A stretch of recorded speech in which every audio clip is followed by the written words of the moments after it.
We were able to put a lot of little Easter eggs that felt very fun. I almost can't keep up with how many amazing little Easter eggs there are in this film. Miles lives in an alternate universe, so there are little things that are different all the time. You can't have a Spider-Man film without spider eggs.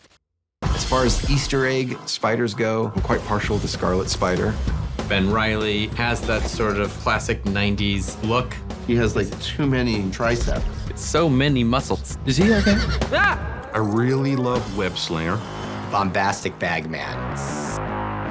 Here's the Insomniac Spider-Man from the PlayStation game. Another video game guy. Are you talking to me? It's rude to stare. Spider-Woman Canada in the original Summit Series hockey jersey, which is a very prideful point in Canadian hockey history.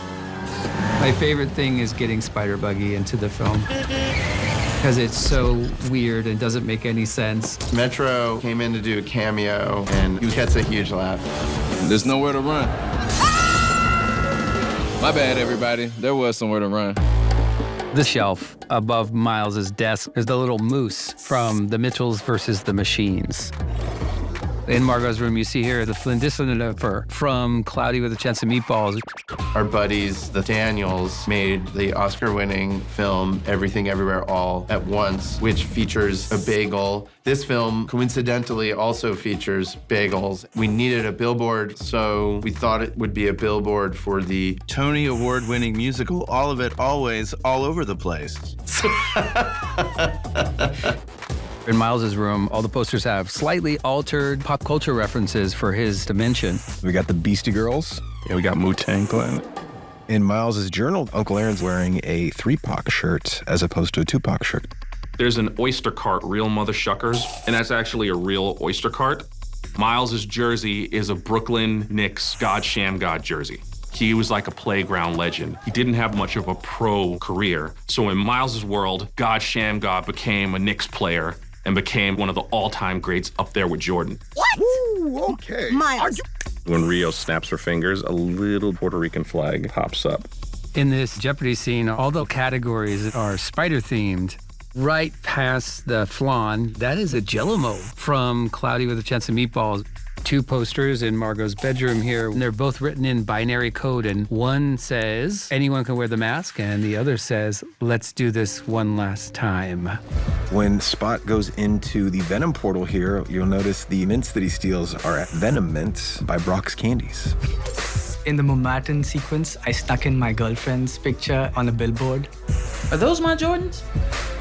I can't help it if we're the same size. Ganke is playing the Insomniac Spider-Man 2 video game.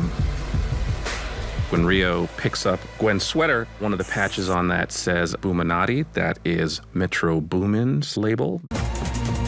The automatopoeia in Pavitra's dimension are translated into Indian dialects. Instead of crash or bang or boom, We actually used Fwiz as Miguel O'Hara's web instead of thwip. the thwang effect here is pulled from Web Slinger's comic.